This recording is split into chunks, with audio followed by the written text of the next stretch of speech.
Hi guys, सब बच्चों को प्यार भरा नमस्कार। कैसे हैं आप सब? मैं सी राहुल गर्ग स्वागत करता हूं आप सब बच्चों का आज के इस वीडियो में।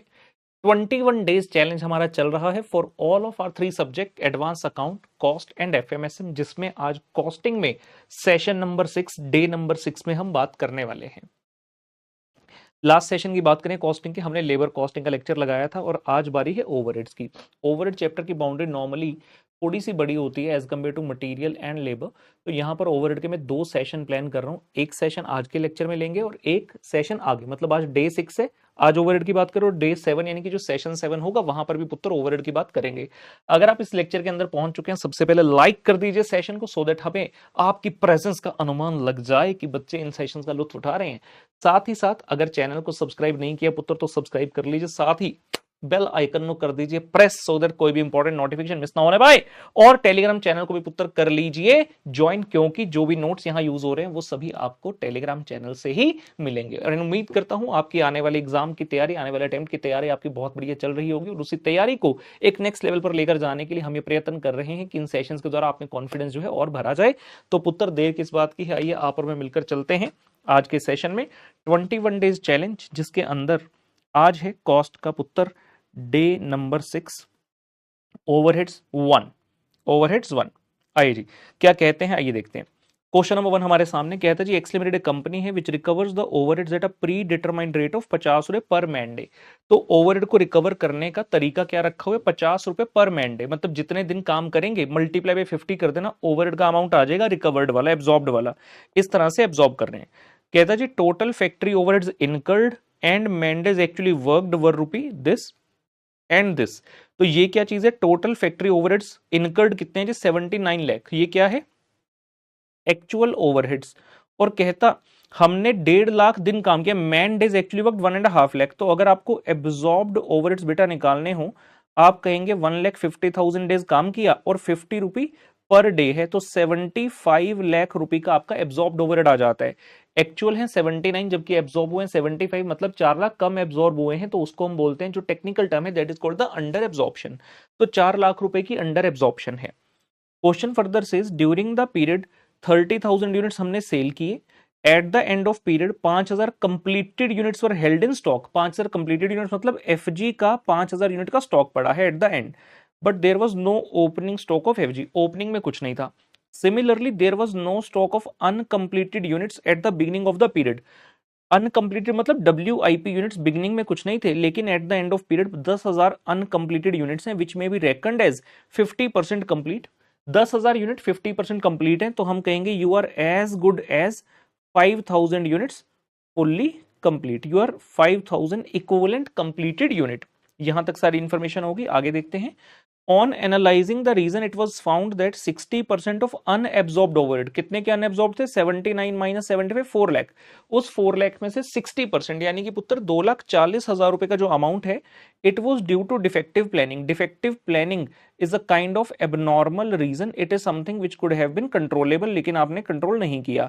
और कहता जो बैलेंस है, it was attributable to the increase in overhead cost, यानी कि जिसके ऊपर आपका कोई कंट्रोल नहीं है, तो ये हो गया पुत्र due to the normal reason. It is due to the normal reason. तो क्वेश्चन आपको कह रहा है, how would unabsorbed overhead be treated in the cost account. काफी इंपॉर्टेंट टाइप का क्वेश्चन है, एग्जाम में इस पर्टिकुलर कॉन्सेप्ट का क्वेश्चन आता रहता है। ट्रीटमेंट ऑफ अंडर और ओवर एब्जॉर्ब्ड ओवरहेड। तो होता क्या है, अभी मैं दिखाऊंगा, ऑब्वियसली आंसर हम देखेंगे सारा डिटेल में, लेकिन अभी फटाफट से बात करें। अगर जो आपके अनएब्जॉर्ब्ड ओवरहेड थे 4 लाख, उसमें से 60% है एबनॉर्मल रीजन की वजह से, तो 2,40,000 सीधा सीधा चला जाएगा कॉस्टिंग P&L में। जो भी एबनॉर्मल रीजन की वजह से है, उसके कारण हम अपने प्रोडक्ट की कॉस्ट को चेंज नहीं करते, वो कॉस्टिंग P&L में जाता है, हमारे प्रॉफिट लॉस निकालने में काम में आता है। जो भी नॉर्मल रीजन की वजह से, कितना? 4 लाख का 40% इस क्वेश्चन में, यानी कि 1,60,000, उसको हम अपने यूनिट्स के ऊपर स्प्रेड कर देंगे। 1,60,000 को कैसे स्प्रेड करेंगे? कितने यूनिट्स हैं आपके पास? अगर हम क्वेश्चन को देखें, उसने कहा जी 30,000 आपने सेल किए, 5,000 बचे हुए हैं, तो कितने बनाए थे आपने? 35, लेकिन लास्ट में पता चला 5,000 और हैं इक्विवेलेंट कंप्लीटेड, तो टोटल 40,000 यूनिट्स आपने इस पीरियड में प्रोड्यूस किए थे। तो 1,60,000 डिवाइड बाय 40,000 करेंगे, 4 रुपए पर यूनिट आ गया, यानी कि 4 रुपए पर यूनिट जो है हमारा, उन यूनिट्स के साथ मल्टीप्लाई करेंगे तो अकॉर्डिंगली एडजस्ट हो जाएगा। आइए जी देखते हैं इस प्रश्न का उत्तर। तो कंप्यूटेशन ऑफ अंडर और ओवर एब्जॉर्ब्ड ओवरहेड, सबसे पहला काम है कंप्यूटेशन। ये सारी चीज क्वेश्चन पढ़ते पढ़ते हमने कर ली। एक्चुअल ओवरहेड का अमाउंट गिवन है 79 लाख, एब्जॉर्ब्ड ओवरहेड की बात करता हूं तो 1.5 लाख मैन डेज हैं और 50 रुपये पुत्र पर मैन डे, तो 75 लाख आ गया। क्योंकि एब्जॉर्ब्ड ओवरहेड कम है means there is the under absorption of rupee 4 lakh. ये हो गया ए पॉइंट। अब बी पॉइंट में आता है ट्रीटमेंट। ए पॉइंट में क्या क्या कंप्यूटेशन, बी पॉइंट में आ रहा है ट्रीटमेंट। तो सबसे पहले we are seeing it with the abnormal reason and then through the normal reason. तो एबनॉर्मल रीजन की पुत्र बात करें, it says as per the question 60% आपका डिफेक्टिव प्लानिंग है, यानी कि जो एबनॉर्मल रीजन है। तो कितना अमाउंट हो गया, 4 लाख रुपए की टोटल अंडर एब्जॉर्प्शन है, उसमें से 60% यानी कि 2,40,000। और ये वाला अमाउंट कहां जाएगा, लिखा है जी transfer to the debit of costing P&L account.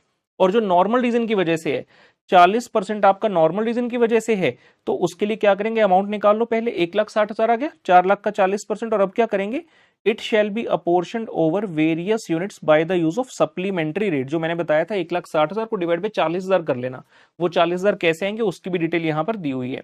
Units आपने सेल किए 30,000, क्लोजिंग स्टॉक ऑफ एफजी है 5,000 और क्लोजिंग स्टॉक ऑफ WIP 10,000 था। लेकिन जैसे ही 50% से मल्टीप्लाई किया तो वर्ड क्या बन गया, इक्विवेलेंट। कि आप 10,000 हो WIP, लेकिन अगर आप फिनिश गुड्स होते तो आप कितने होते, तो इक्विवेलेंट यूनिट्स है 5,000।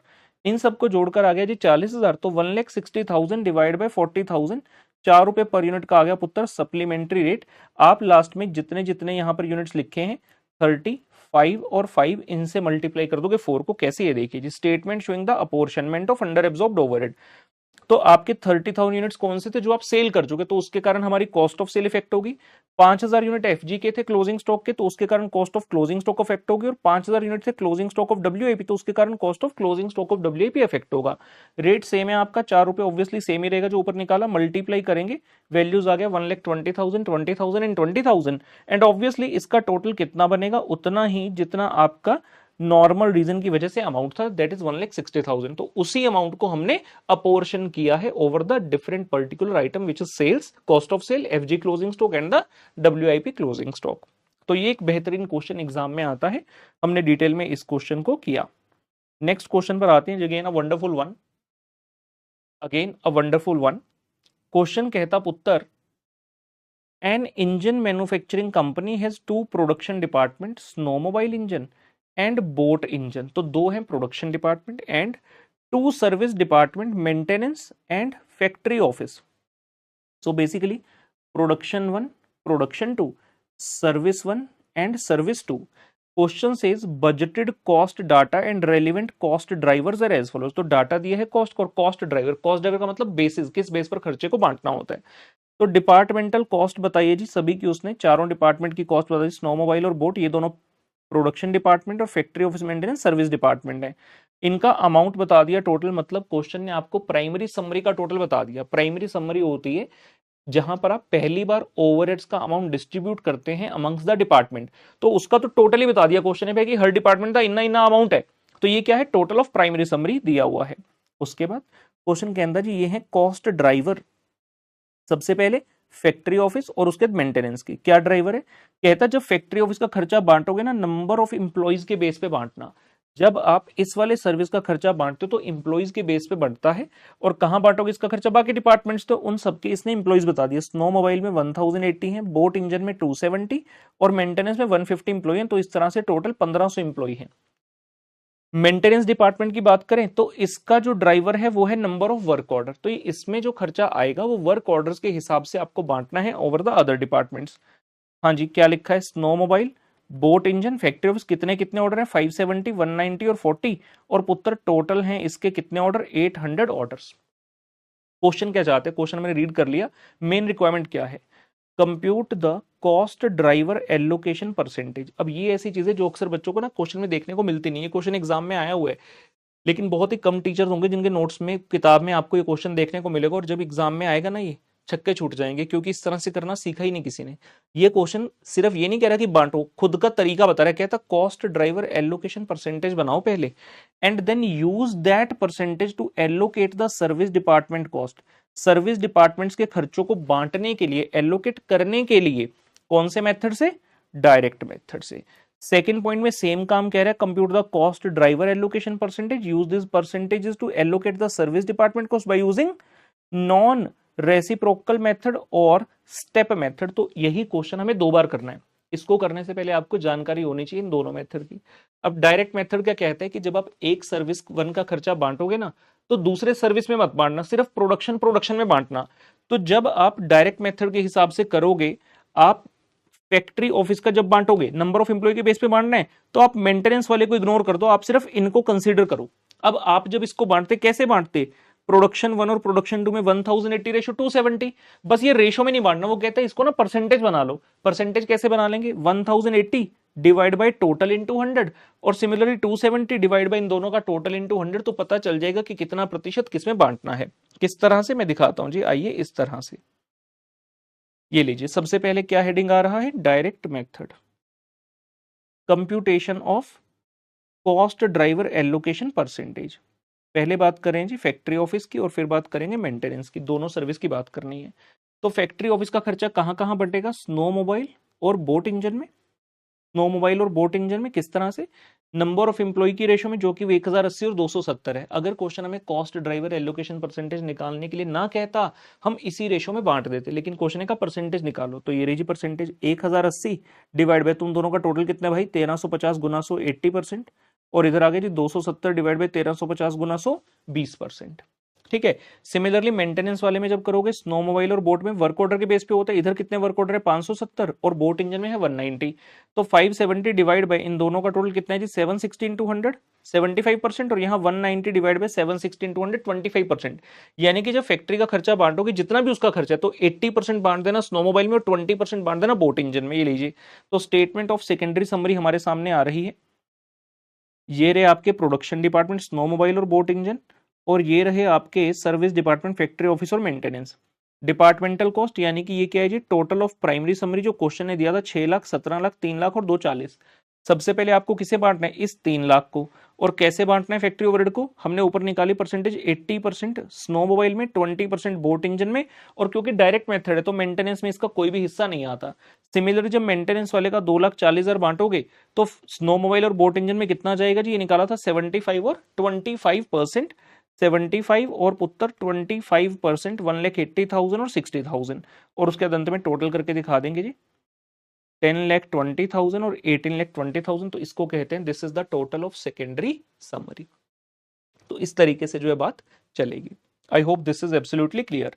और सेम टू सेम काम करना है कब, मानते हुए कि दूसरा मेथड है, सेम टू सेम काम considering the step ladder method. तो इसमें भी सबसे पहला काम यही है, computation of cost driver allocation percentage. लेकिन अब ट्विस्ट है, स्टेप लेडर मेथड क्या बोलते हैं कि जब पहले वाले सर्विस का बांटोगे ना, तो सिर्फ प्रोडक्शन में मत बांटना, दूसरे सर्विस में भी बांट देना। अब सवाल उठा, बच्चे कह रहे सर कैसे पता चलेगा कौन सा सर्विस पहले है कौन सा दूसरा है। बड़ी आसान सी बात है, आपको जो सीरियल ऑर्डर दिया है उसमें पहले कौन आ रहा है, फैक्ट्री ऑफिस, बाद में आ रहा है मेंटेनेंस, तो फैक्ट्री ऑफिस पहले बंटेगा। तो जब फैक्ट्री ऑफिस की एलोकेशन परसेंटेज फिक्स करोगे, नंबर ऑफ एम्प्लॉइज के बेस पे जो है, स्नो मोबाइल और बोट इंजन तो लेना ही था प्रोडक्शन वाला, इस बार साथ में मेंटेनेंस वाले को भी कंसिडर कर लेना।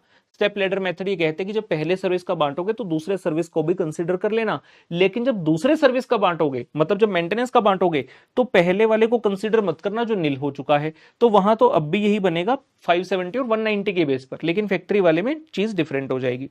आइए देखते हैं। हाँ जी, तो फैक्ट्री का जब बांटेंगे, इस बार 3 डिपार्टमेंट यहां पर आएंगे पुत्र,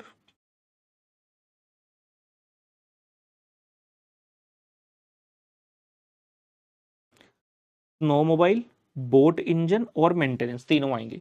लेकिन जब मेंटेनेंस का बांटोगे तो सिर्फ स्नो मोबाइल और बोट इंजन ही आएगा। आइए देख लेते हैं। तो नंबर ऑफ एम्प्लॉई 1080 और 270 तो इनके थे, मेंटेनेंस के 150 और आ गया। अब इन तीनों का टोटल कर लो, कितना है 1500, तो 1080 divide by total 1500 Guna 100 72%, 270 divide by 1500 Guna 100 18%, and 150 divide by 1500 गुना 100 10%। तो इस तरह से परसेंटेज आ गई। और मेंटेनेंस में जो पहले हो रहा था वो सेम टू सेम आएगा, 75 और 25, वहां पर पुत्र कोई चेंज नहीं आता। उसके बाद जब आप स्टेटमेंट ऑफ सेकेंडरी समरी बनाओगे, सबसे पहले चारों डिपार्टमेंट हमने यहाँ पर लिस्ट डाउन कर लेने, स्नो मोबाइल, बोट इंजन ये आपके हो गए जी प्रोडक्शन डिपार्टमेंट पुत्र, और फैक्ट्री ऑफिस और मेंटेनेंस आपके हो गए जी service department. Total of primary summary जो दिया गया है 6 लाख 17 लाख 3 लाख एंड 2,40,000 लिख लिया। अब जब सबसे पहले फैक्ट्री का खर्चा बांटोगे जो कि 3 लाख है, तो किस तरह से बटेगा, 72 18 एंड 10 इन द 3 डिपार्टमेंट। तो 72% गया स्नो मोबाइल में, 18% गया बोट इंजन में और पुत्र इसका 10% गया मेंटेनेंस में। और जब मेंटेनेंस का बांटोगे, बहुत ही मजेदार बात, मेंटेनेंस का खुद का अमाउंट जो था उसके अंदर कुछ और भी ऐड हो जाएगा।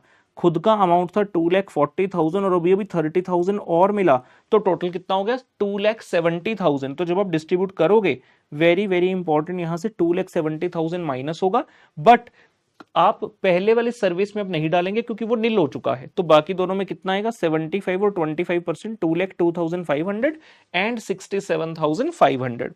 और अंत में इनका टोटल करेंगे 10,18,500 and 18,21,500। So it will be done in this manner. Very very good, very very important, बहुत ही बढ़िया। ठीक है जी, तो ये क्वेश्चन था, आई होप समझ आया होगा और ये आपकी नॉलेज को एनहांस करेगा। आइए जी, कुछ एमसीक्यूज में जरा इन्हें भी देखा जाए।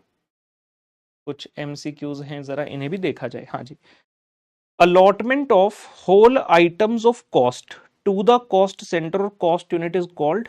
कहता अगर एक पूरी कॉस्ट की आइटम है and allotment of whole item to the cost centre, cost directly अगर उसे अलॉट करते तो क्या कहते हैं? Overhead absorption, cost apportionment, cost allocation and none of the above. क्या है जी सही उत्तर? सही उत्तर है सी, कॉस्ट एलोकेशन। सही उत्तर है सी, कॉस्ट एलोकेशन। लेट्स से मेरा एक बिल्डिंग है, उस बिल्डिंग के अंदर 3 फ्लोर है, मैंने हर एक के लिए सेपरेट इलेक्ट्रिसिटी मीटर लगा दिया, तो जो बिल आएगा वो पूरे का पूरा फ्लोर 1 पे जो डिपार्टमेंट उसका होगा, जब फ्लोर 2 का आएगा तो जो डिपार्टमेंट इसमें उसका होगा। इस तरह से जब पूरी आइटम को बिना किसी बेस लिए हम सीधा सीधा पूरे कॉस्ट ऑब्जेक्ट या कॉस्ट यूनिट पर अपोर्शन करते हैं तो उसे कहा जाता है cost allocation. One more question, cost of unsuccessful research should be charge to. Unsuccessful research, आपने कुछ रिसर्च में पैसा लगाया, उस रिसर्च के कारण जो फाइंडिंग हुई है वो किसी काम की नहीं, या फिर ऐसा कह लो कि कोई फाइंडिंग ही नहीं हो पाई, पैसा तो खर्च हो गया लेकिन उसमें से हम जो चाह रहे थे वो हमें फ्रूट निकल कर नहीं आया, कोई बेनिफिट हमें नहीं मिला, तो हमारा पैसा वेस्ट हो गया। कहता है ये पैसे क्या करें? ओवरहेड में डाल दें, कॉस्टिंग P&L में डाल दें, या एडमिन ओवरहेड में डालें, या उस प्रोडक्ट पर चार्ज कर दें जिसके लिए रिसर्च की गई थी। क्या करेंगे? जब अनसक्सेसफुल है, इसका कोई बेनिफिट ही नहीं आ रहा, ये कहां जाएगा? कॉस्टिंग P&L में। सीधी सीधी सी बात है, जब आपने कोई चीज करी उसका बेनिफिट ही नहीं आया, it will go to the costing P&L account. ठीक है जी, so this was our session number 1 of overhead. Next session में मिलूंगा, इस चैप्टर के कुछ और कॉन्सेप्ट्स की बातचीत आपसे करूंगा, जैसे कि मशीनर रेट और blanket versus departmental overhead rate के बारे में चर्चा जो है पुत्र करेंगे। ठीक है जी, मैं लेता हूं अलविदा, मुलाकात करेंगे सेशन में, तब तक के लिए बाय बाय।